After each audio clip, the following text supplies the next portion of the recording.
Try చేస్తున్నా. ఇది అతను వేసినటువంటి ఒక నాణ్యం అనుకోండి. ఇండియన్ పోర్ట్ దీని మీద ఒక సింబల్ ఉంటుంది. షిప్ వాడ గుర్తు గల నాణ్యాలు ముద్రించిన శాతవాహన రాజు అని చెప్పాలి. యజ్ఞశ్రీ రాసుకో. షిప్ వాడ గుర్తు గల నాణ్యాలు ముద్రించాడు. Ship symbol coins printed. నాన్న ఈ పదం మీకు ఇంకా అర్థం కాదు. ఈ పదం కూడా రాసుకో. పోర్ట్ నచ్చిన పదం వాడండి. జనరల్ స్టడీస్ లో గ్రూప్ 1 కంటే ఎక్కువ రాసేటప్పుడు ఇది నెంబర్ ఆఫ్ టైం రిపీట్ పెట్టినా అనేది ఏది జిఎస్ పర్పస్ ఆప్షన్ పేపర్ ఉందా. కాబట్టి వాడ గుర్తు గల నాణ్యాలు ముద్రించిన వాడు ఎవడు? యజ్ఞశ్రీ. మూడో క్వశ్చన్ గా రైట్ చేయండి. Next one. మనకి పురాణాలు మొత్తం 18 ఉంటాయి. ఇందులో ఒక పురాణం యజ్ఞశ్రీ శాతకర్ణి కథలో రాస్తారు. అది శాతవాహన రాజులు 30 మంది చెప్పే పురాణం మత్స్య పురాణం. ఏం పేరు? రాసుకోండి.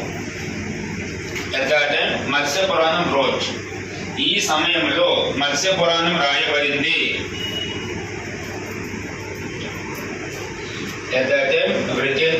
రోడ్ మత్స్య పురాణం అని రాస్తారు. పేరు రాసిన పేరు ఇతని కాలంలో రాయబడి. ఎవరి కాలంలో?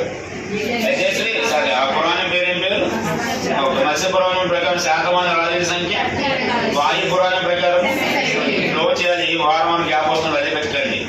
One is clear. Just regular కోసం ట్రై చేస్తున్నా. ఇంకో చిన్న లింక్ కూడా చెప్పారు లాస్ట్ వీక్. మీరు రాసుకున్నారో లేదు నాకు తెలియదు, కానీ పక్కన రఫ్ గా గుర్తుపెట్టుకొని చెప్పారు. సబ్మిట్ గుర్తించకండి. ఎక్స్చేంజ్ చేయండి. నార్త్ ఇండియా మొత్తం ఎవరు ఉంటారు? మౌర్యస్. తమిళనాడు ప్రాంతాల్లో 3 రాజ్యాలు ఉంటాయని చెప్పాను. చోళ, చేర, పాండ్య. 3 రాజ్యాలు ఏ పేరుతో పిలుస్తారు? సంఘం. ఏ పేరు? ఒక మళ్ళీ చెప్పండి. ఒక డైనాసిటీ పేరు చోళ. తమిళనాడు చెప్పండి. పాండ్య. అదే కేరళలో. ఈ 3 రాజ్యాలు కలిపి ఏ రాజ్యం అంటే సంఘం. ఈ 3 రాజ్యాలకు లిటరేచర్ ని తమిళ లిటరేచర్ అంటారు. తమిళ సాహిత్యం. ఏ పేరునా? ఓకే. ఈ తమిళ సాహిత్యంలో ఒక పుస్తకం పేరు చెప్తే ఇంజనీర్స్ వస్తుంది. శిలపధికారం. ఏం పేరు?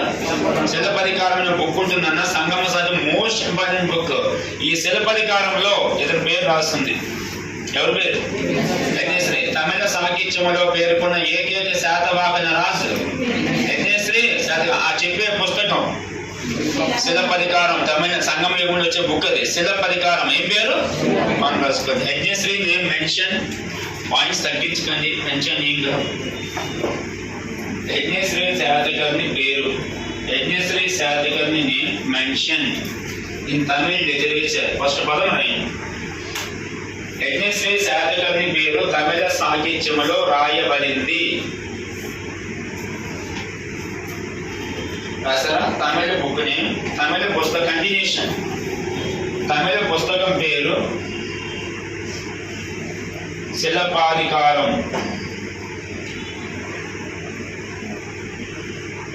బుక్ పేరు శిలపధికారం.